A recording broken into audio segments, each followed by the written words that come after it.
Hello and welcome to round 7 of Pro Tour Journey into Nyx here in Atlanta. I'm Brian David Marshall. I'm joined by Pro Tour Hall of Famer Randy Buehler, and we got a lot of your Hall of Famer class, a lot of Hall of Famers in this feature match area, Sure. including Patrick Chapin this round, playing against, you know, the David to his Goliath, Jason Ellis, playing in his first Pro Tour, 0 lifetime pro points. Oh, wow.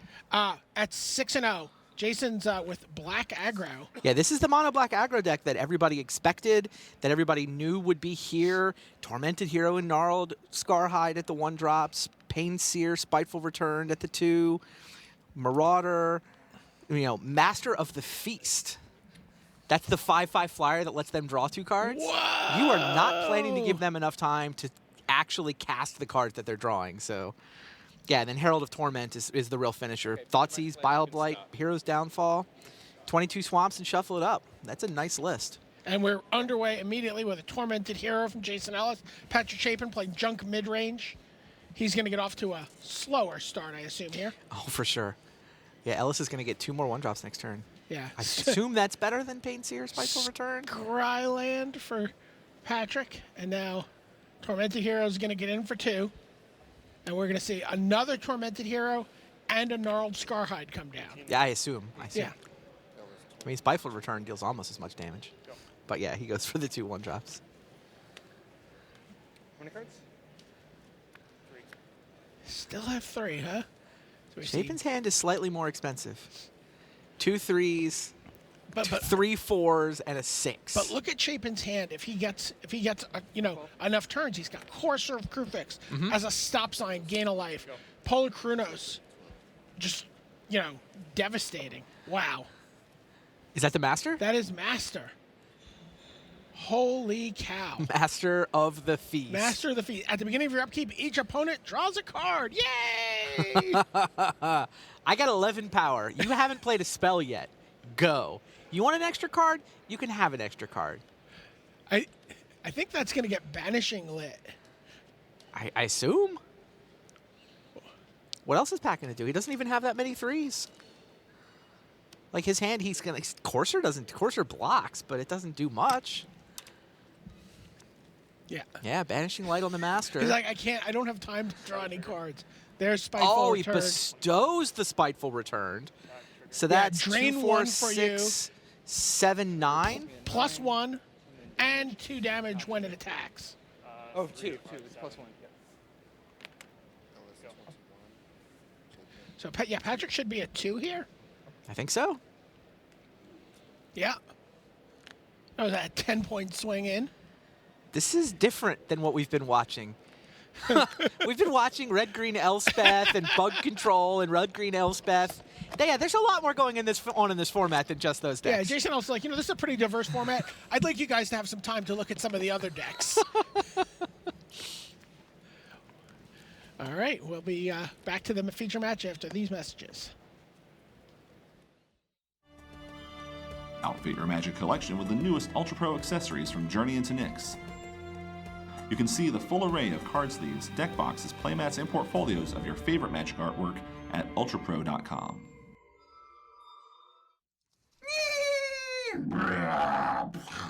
Bloodthirst 2.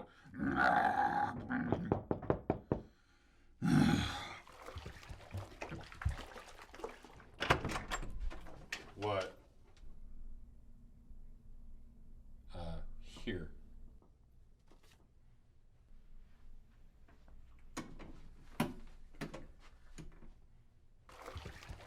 Ignite your competitive spark by playing in a Grand Prix.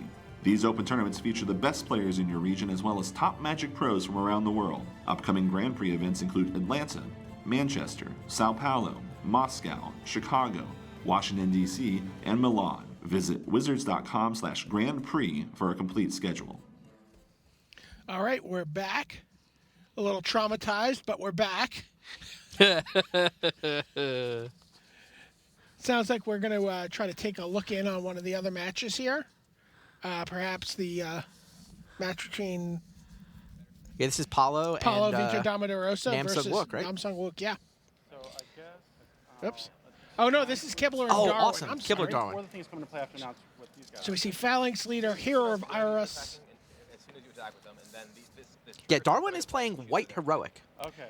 So it sounds like he's just cast not Launch the too Fleet, relevant, but they're both Wow. attacking targeting back. his 2 guys. I guess I need soldier tokens, please. You hear Darwin saying, I need soldier tokens. Spoiler alert. One of them's going to be attacking this, one of them's going to be attacking you, which, as far as I know, will. I don't have Darwin's deck list. I have a guy who's not in the feature match area. and I get 1 damage. Yeah, which would be So Kibble and Darwin are sorting out where the soldier tokens are going and what's happening. I assume that Kiora had made one of those guys bubbled up, but it's still attacked, so he could get an extra attacker off of the Launch the Fleet. I was wondering if Phalanx Leader was good enough to make the cut. Seems like, yeah, I mean, Darwin's 5-1. I know that Rob Dougherty almost got a feature match this round as well. I don't know if he's playing the same deck, but I suspect that he Right. is.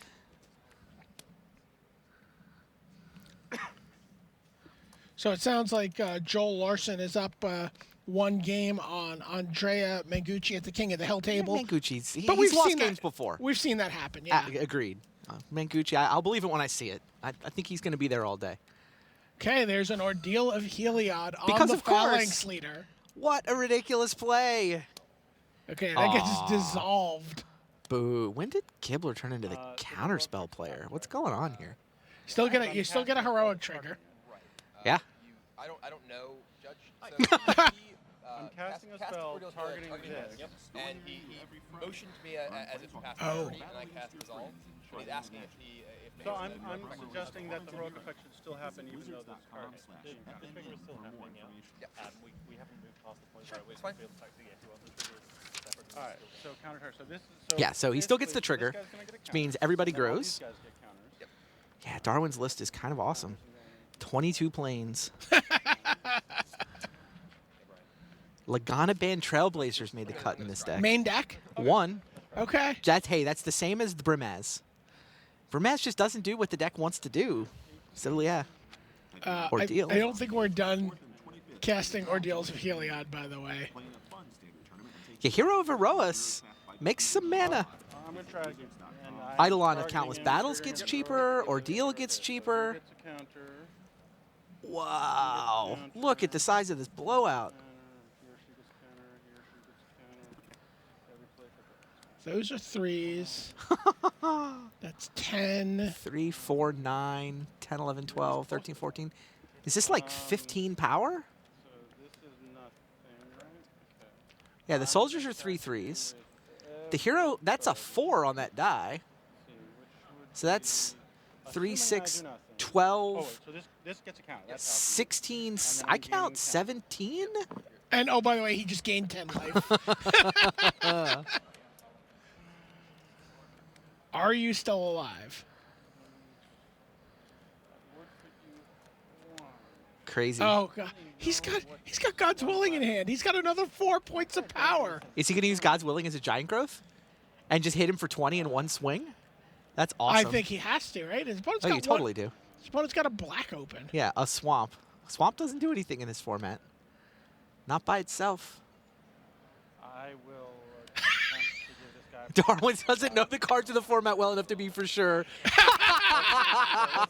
Yeah, I'll deal 20. All right, we're gonna go back to the front table now. That was exciting. Yeah, it turns out you don't need to know the cards in the format if you're capable of attacking for 21. Yeah. And here we go. We're back at the table. The match between Jason Ellis and Patrick Chapin. We saw Jason go to town on Patrick Chapin, He did. and the town was filled with little black monsters. There you go. Oh, Thoughtseize. Slowing things down a little bit. Sees a hand with Brimaz, Fleecemane Lion, 2 Heroes Downfall, and a Drown in Sorrow. Can he take all of them? I think Drown in Sorrow is one of these things that's just better than all the others.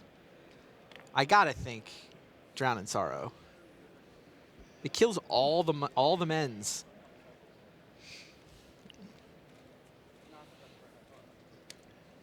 He's not too happy. Yeah, he takes Fleecemane Lion. Huh. That's interesting. You just say the line, right? Yeah, the line. Yeah, okay. He doesn't want to see Pat play a 3-3 on turn 2. I guess that's reasonable. Scry. Jason's like, this scrying seems like fun. I wish I could do some. No, he doesn't.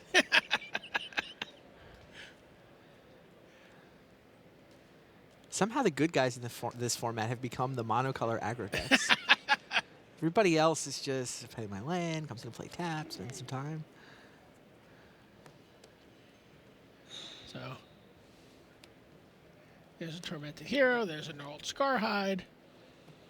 They both died of Drown in Sorrow.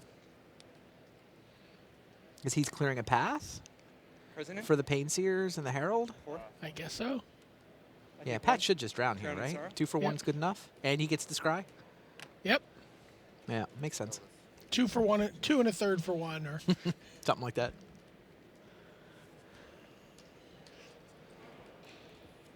Shaheen had a scry at about a third of a card when we were doing our deck tech. I'll buy that. So there's Painseer. Deck looks less impressive after sideboarding here. When it goes second and gets Yeah. drowned on the Yes, after that would turn be 2? that would be when it looks less impressive. I mean, this deck is not a surprise. You can tell Pat knew he was going to have to run into this. Yep. One of the advantages to having black in your sort of mid-range deck is the ability to sideboard drowns in Sorrow. Right. So we're going to see Brimaz here. I take one. Yep. I take one, make a Brimaz. Deal. Sweet. Your turn.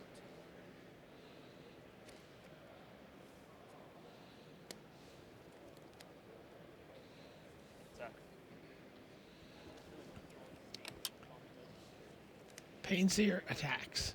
I actually don't even know I'll take it. Yep. Just like in Limited. No blocks. A second Painseer? Yeah, the card that he's bluffing, by the way, is Boon of Erebos. Yeah. Vanishing Light. People play Boon of Erebos in this format. Like, I have definitely seen that in some of the black lists. I honestly don't know if it's in Ellis's list. I can look it up, but that is what he was representing, even if it's not in there. I kind of hope it's not, because it's a cooler bluff. Banishing Light comes down, takes out the untapped Painseer, interestingly. That is an awesome bluff, for the record. There's no Boon of Erebos in his Yeah. list. Well, he is holding Bile Blight. All right, I guess. Draws another Painseer. Is he going to Herald of Torment here? 12 to 16, correct. Yep. Get you for 5. I'm at 11. But there are 2 Heroes Downfalls in Patrick's hand. Temple of Malady.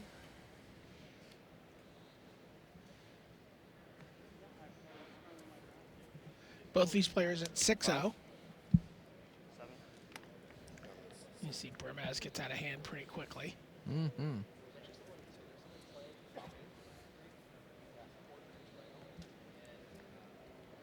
Your turn.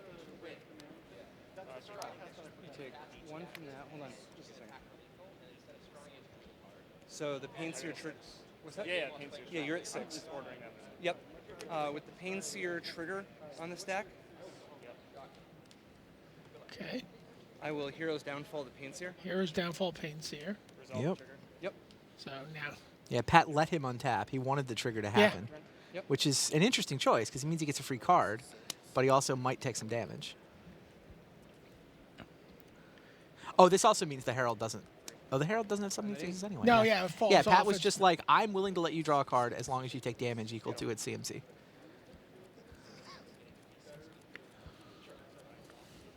You're at 6.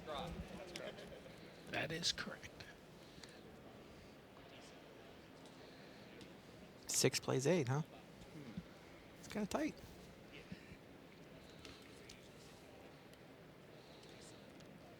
How many cards?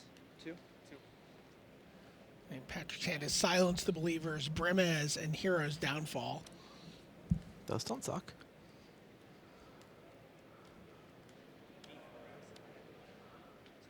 Silence the Believers, the Painseer. Clear a Attack path. for 6. Attack for 6. Pat knows how to beat down. Out of the way. Smash. Pile of the tokens. Sure. I had 3. Yeah, I mean, that line was lethal if Jason didn't have an answer. Go to 2.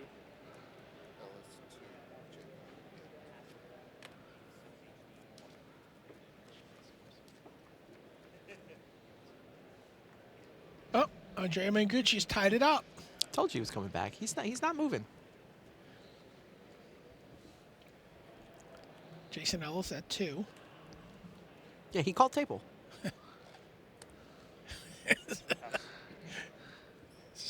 Quad pain sears. Yeah, Jason leaves Harold on defense. Just kind of a losing fight. Yeah. Like, he can defend those last 2 points of life for a turn or 2, but if you try to ask him to defend for a 3rd turn, I don't think it's going to work. Downfall, the pain sear. Yep. I take 1 going to 7. Deicide, the Herald of Torment. Attack. Yep. There you go. Wow. On to game 3. Yeah. So Patrick Chapin evens it up. Game 3. We're going to try to take a live look into one of the other matches. All right. We're going to see Paulo Vitor Damarosa versus Sung Wook Nam. It's bug control in the hands of Paulo Vitor Damarosa there on your left. And Sung Wook's playing Junk Constellation. Yeah, the Constellation decks are one. The other, there's a lot of those running around. We haven't really had the chance to see one on camera.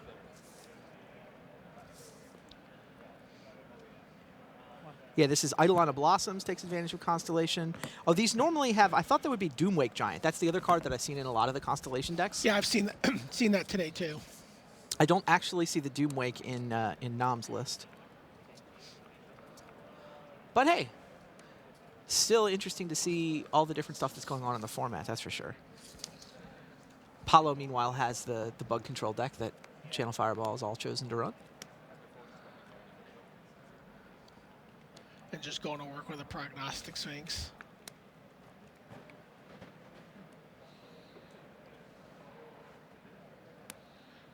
Puts the land on top. Plays the land with Courser of Crufix off the top of his deck. You okay? 1 pay? 15? Gets the Scry.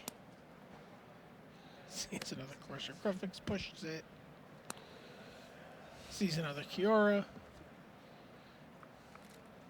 Bubbles up Kiora, passes the turn. Kiora's ready to go ultimate next turn? Yeah. Scoop him up. Paulo takes what I believe was game 1. Yes.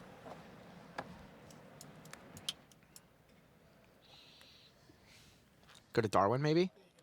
Looks like we can go check in on Darwin and Kibler, who are in the middle of game 2.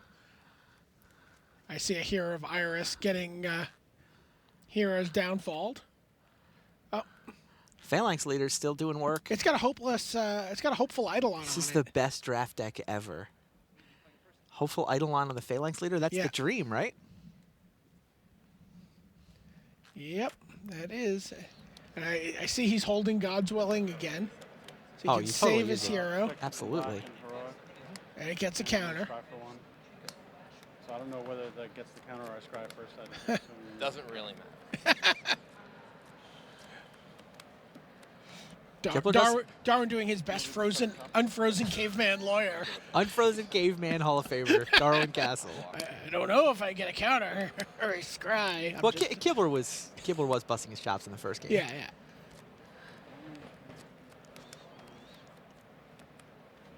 See another hero's downfall on top. since we're both tapped out, Yeah, I I have take 6 you damage. taking 6 and me Gaining 3. Yep. So I'm at 23 and you're at 11. That's correct. 23 plays 11. So another hero's downfall. There's a Kiora. Isn't this all just too slow, though? Yes. I mean, this White deck looks good. I mean, everybody has gone slower and slower to try to beat the other control decks. And Elspeths and Prognostic Sphinxes and... Ah. Wow. Clearly, Darwin needed the help. The good news is I don't got nothing. It's both the good news and the bad news that he has no spells in his hand. You're not, right? But he did scry last turn.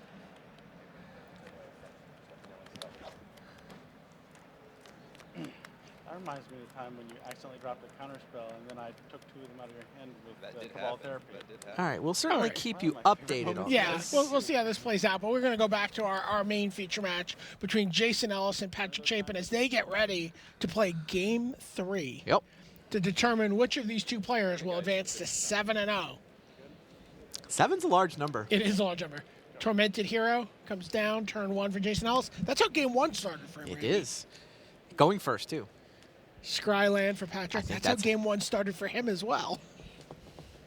There you get a look at Tormented Hero. His hand is Yeah. is okay. We're gonna Brain Maggot, so we're gonna take that Drown in Sorrow. He didn't take it last game. Last game he took Fleece Mane Lion.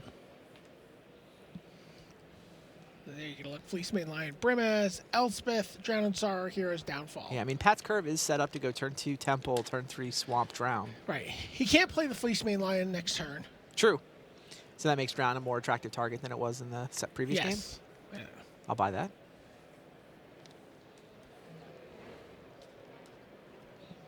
Big Drown in Sorrow. Yep, there you go. Are we going to see Master of the Feast come down next turn? That doesn't die to Drown in Sorrow. It's an exciting one. Like, my brain cannot fathom playing a Master of the Feast against a Hall of Fame Magic player. It's like, here, I would like you to play with an extra card every turn. What if you have Spirit of the Labyrinth in play? Well, that would I be- didn't expect to see Master without Spirit of the Labyrinth. And there's a Fleece Mane Lion. So he drew Forest off the top Yeah. to turn on Fleece Mane.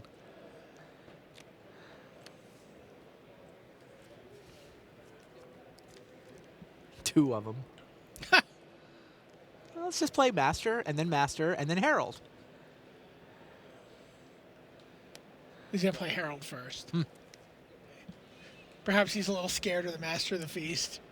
I mean, if you're going to put it in your deck, do you really play the 3/3 flyer over the 5?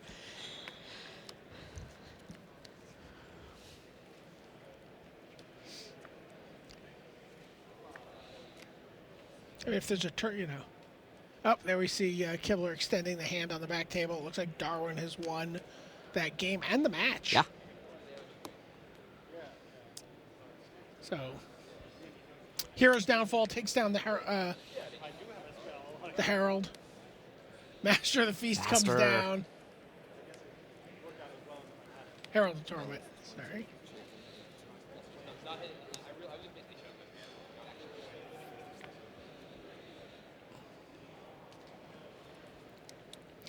Elspeth, Brimaz, Deicide, and Patrick's hand. Like, here you go, you draw a card. Oh, just Silence the Believers.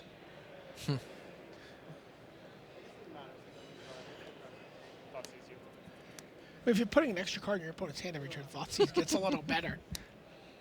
Funny. So Thoughtseize gets responded to with Deicide. Yeah, so Deicide takes out the Master. Master is an enchantment creature. Does he take Silence of the Believers here, or Elspeth? Well, Pat's doesn't have the 6th land. Yeah, I think Silence the Believers is the right call. That's certainly what Jason's decided to do. I mean, he's hoping to win the game before Elspeth becomes too relevant. And, I mean, he's got a Master left in his hand that can just attack. One attack will kill Elspeth anyway. And there it is, Master of the Feast. Crazy. 2 cards for Pat.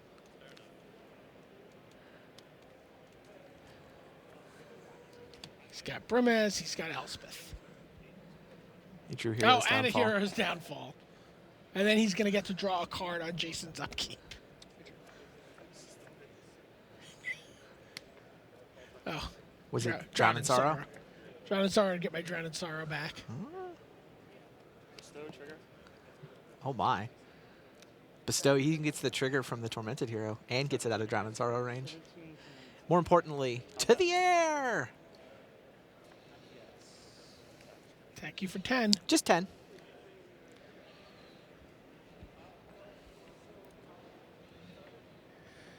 Wow, this round in the feature match area is like Revenge of the Beatdown decks.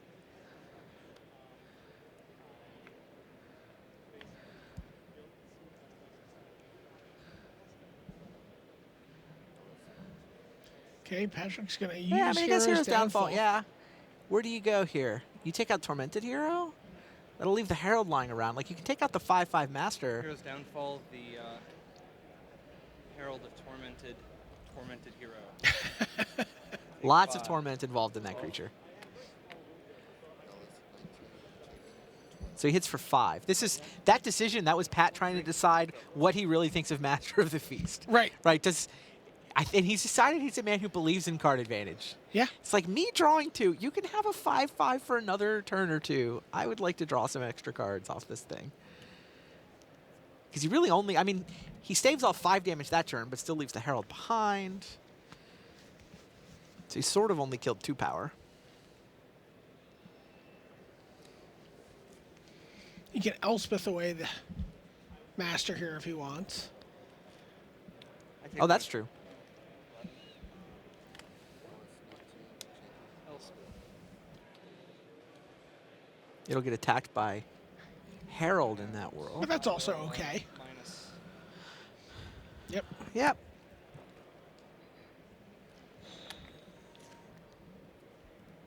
Yep. That dice here, actually. Your turn. I don't anticipate her living that long. Jason offered his dice, and Patrick's like, I expect that you will kill this.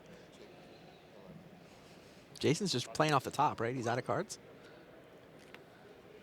Shows him a Brimaz and a Drown in Sorrow. Hmm. Grimaz. Yeah, it takes Brimaz. I guess Drown only kills No cards in hand? the maggot. 16 to 11 is the score. Yep. You Yep. guessed right. Yes. You guessed right, I'm going to kill your Elspeth. Well, Flea's main line has just been watching as all the action flies Yes. over his head. The never I'm doing- attacking, never blocking. I'm doing my job. I'm Fleece holding main off Brain lion. Maggot. You have no cards in hand?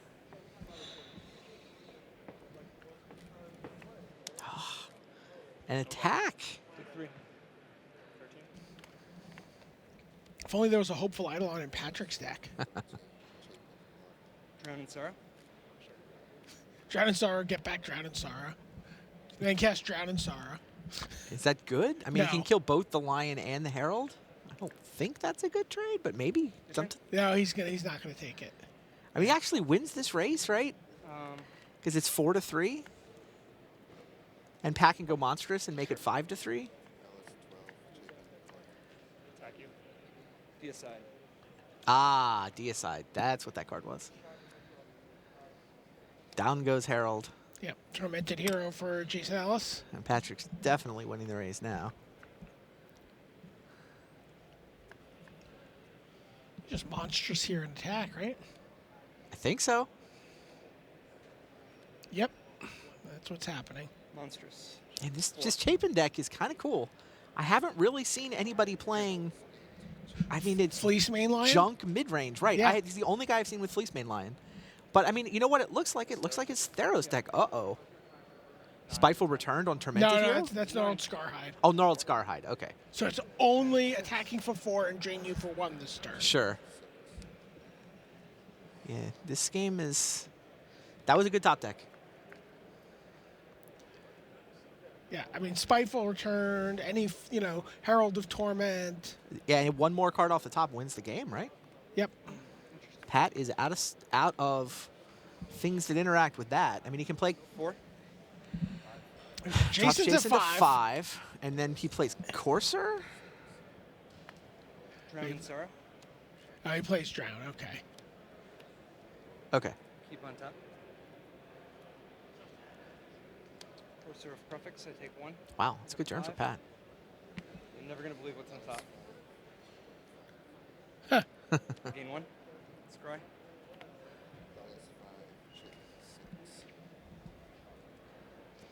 Pushes that. Both players are empty-handed. Oh, You there's saw a that banish. with the Black Green Temple, right? Sure. Doesn't matter. Doesn't matter, says Jason. Your turn. So basically, he just needs this to be Herald of Torment, and that doesn't even do it. No. I don't know what it can be. I mean, he needs it. He's dead next turn. Gnarled Scarhide is not very good at blocking.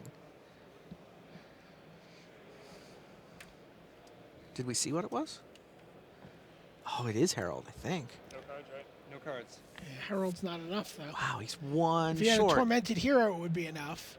Yeah. If Chapin had failed to find a land on top of his library for the Courser, it would have been enough. But he just has to play it as a separate blocker. He knows there's Yes. a Banishing Light coming.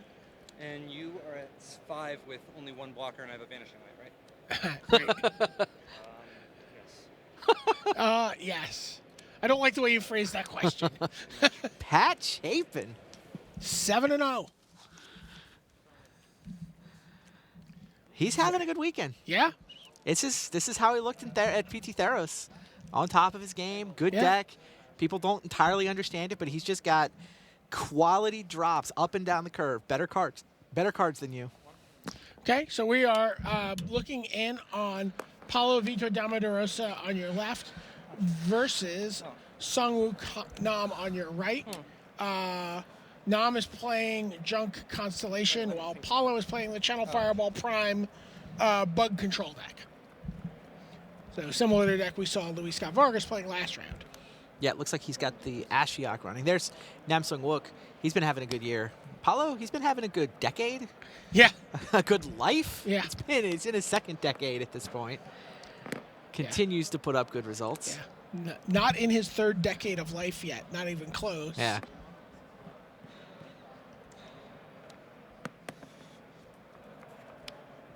Yeah, Nam Sung Wook has had a good year. He won Grand Prix Melbourne. He top-8 Grand Prix Beijing. I think Melbourne's actually what qualified him for here. And so the South Korean player has been really moving into the Pro Tour game. His friend from Korea won the Grand Prix last weekend. Oh, nice. 17, 19. So Brain Maggots took a Kiara. Heroes Downfall took out an Ashiok. But nothing can really deal with that Prognostic Sphinx. True story. Yeah. Shenyang Park, by the way, actually leaped ahead of Nam Sung Wook for the Asian spot at Worlds. Well, in the standings for the Asian spot at Worlds. He's now one spot away from getting that APAC invite to Worlds. I have a feeling it'll be one of those two guys. I think we'll see a Korean at Worlds this year. That'll be exciting. Yeah, yeah. Oh, No, wait. Prognostic Sphinx does not attack. I mean, Paulo must be in a pretty precarious life total here.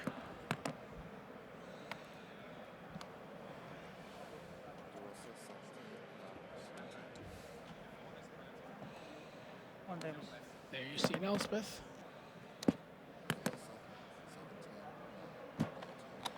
Okay. So DeRosa's at 17 and Nam is at 20. So when I said a precarious life total, Yeah.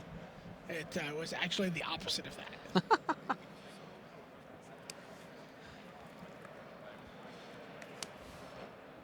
So Prognostic Sphinx attacks Elspeth. Scries for 3.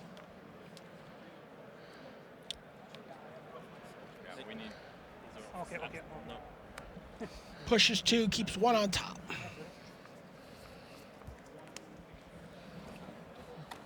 Okay, take it. Go.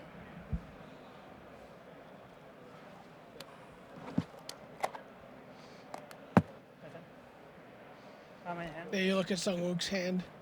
Cursor of Krufix, Eidolon of Blossoms, Silence the Believers.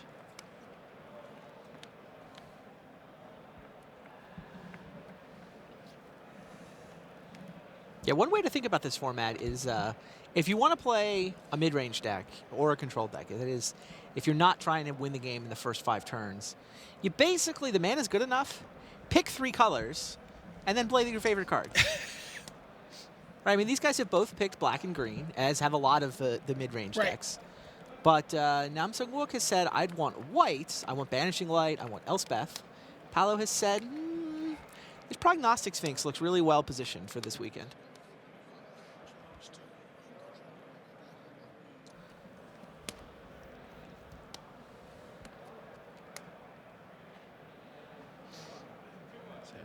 Well, these guys are 4 and 2. It's a pretty big match. Yeah, this is huge. So Unravel the Ether on the Brain Maggot. Wow. Is gonna Shuffles let, it in, gets his Kiara back. Yeah, it's going to let Paulo draw his Kiara back.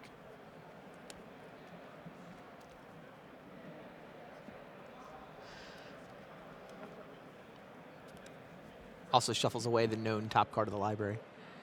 Courser makes it a lot easier to time your Unravel the Ethers. Oh, I'll just shuffle you into a second Courser and a second Elspeth. Doesn't always work out, but I don't know if it's good or bad that you know whether it worked out or not. Okay.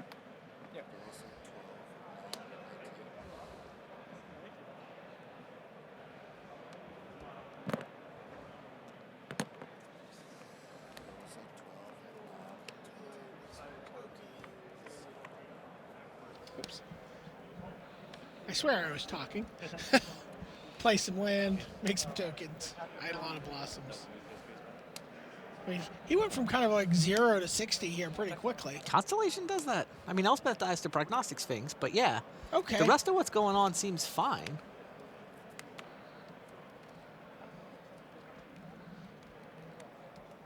Okay, I'll attack you for 6, 5, 4, 3, 2, 1 with these tokens that I got off my Elspeth.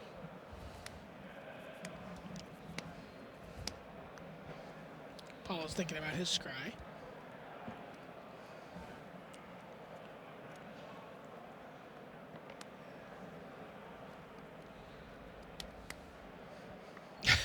Plays a scry land.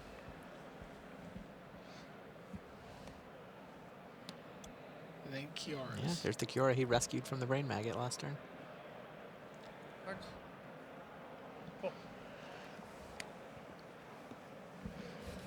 And puts a bubble around Courser of Crufix.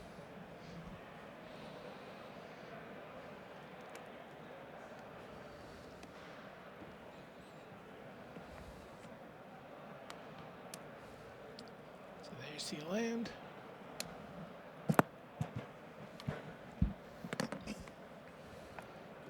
Scry, push the land.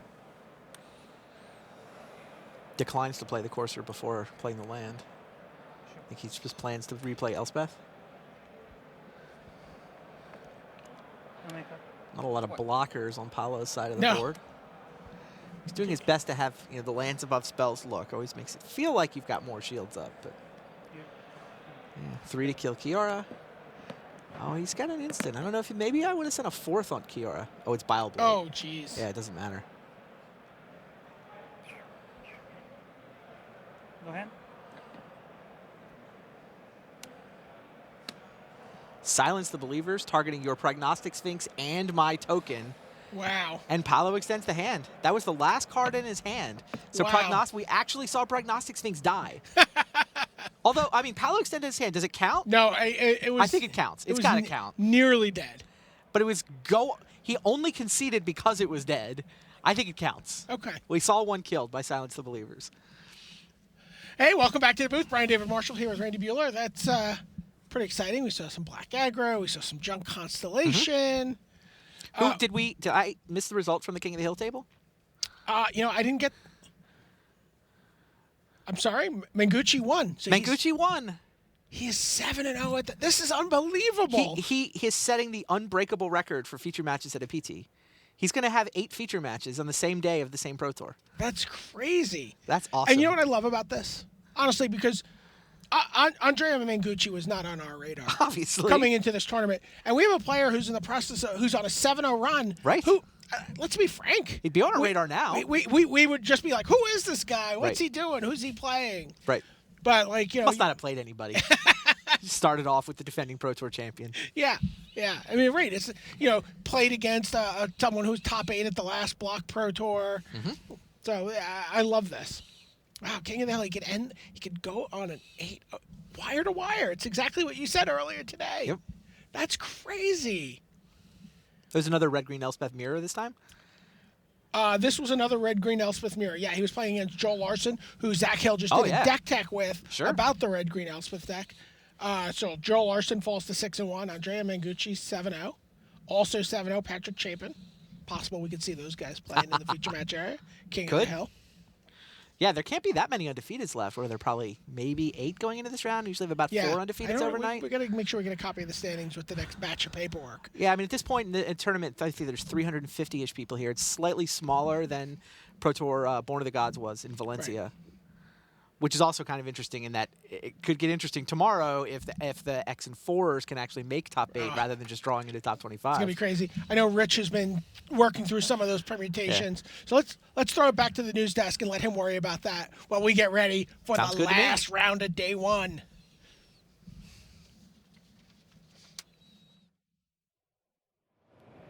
Hello everyone, welcome back to the news desk. Rich Hagan here with you. All the scores coming in. You know, that story of Andrea Mengucci the guys mentioned there. Coming into this event, 29 wins, 28 losses at Pro Tour level. That's a coin flip. 7-0, that's no coin flip. What an astonishing story. The king of the hill. Wouldn't it be great to see him go the distance? My goodness me. Even if he gets to the end of day 1, just incredible. Well done to him. Patrick Chapin, we know, 7-0. Jason Ellis of the United States, he won the West Nyack PTQ. This is his first Pro Tour, and it took a Hall of Famer in Patrick Chapin to inflict the first loss on Jason Ellis. So well done to him. Joe Larson has his first loss because he played Andrea Mengucci in that round. Now, I don't have news for you yet on Josh Utter-Layton 6-0 against Shota Takao of Japan. He's undefeated, but on 5 wins, no losses, and a draw, so 2 points fewer. 3 for a win, 1 for a draw, 0 for a loss, remember. So 16 points for Takao. That puts him behind each set of full-on winners, if you like. So they're still playing. Takao, by the way, terrific player at Constructed. 2/3 win rate, 66.7% for him. Table 4 was Jamie Park against Brian Braun Dewin. And so they were both at 5-1. Also 5-1, Shamsul Zainuddin from Malaysia. He was up against GCB. Gabe Carlton Barnes, now 35, been around the Pro Tour forever. A terrific little team based around him where they just work to get people qualified. Sometimes a couple of the 10 of them or so get qualified. Sometimes it's just one. But I think for now 12 of the last 13 Pro Tours, they've had a horse in the race. This time around, it is Gabe Carlton Barnes, and he's giving a fantastic account of himself at 5-1. Also 5-1, Ellie Pichon against Andrew Beckstrom. They're still going. Robin Dola of Slovenia, big name on the European scene in the last 12 months or so, multiple top 8s. He's up against Eric Pay in this round. Now, this result in Jared Butcher, who was at 5-1. Remember, he finished 9th on debut at Pro Tour Born of the Gods. He's defeated a 2-time Pro Tour top 8 man in Andre Prost to advance to 6-1. So that's that one for you. And then, what a matchup at table 10 we had. 5-1 each. Shaheen Surani against Guillaume Wafatapa. Still waiting for a result on that one. I can tell you, meanwhile, Stu Summers has defeated Steve Rubin by 2-0. So why don't we take our first look at an overall leaderboard for you with 6 and a bit rounds gone. Closing in on the end of round 7, we'll show you, as best we can, the overall leaderboard. Now, bear in mind, there are going to be players underneath the leaderboard that are on the same record as the back end of our top 20. But this is our first glimpse of what that top 20 looks like. And as you can see on there, we're still waiting for 7-0s to come in. We already know Patrick Chapin will be above that at 7-0.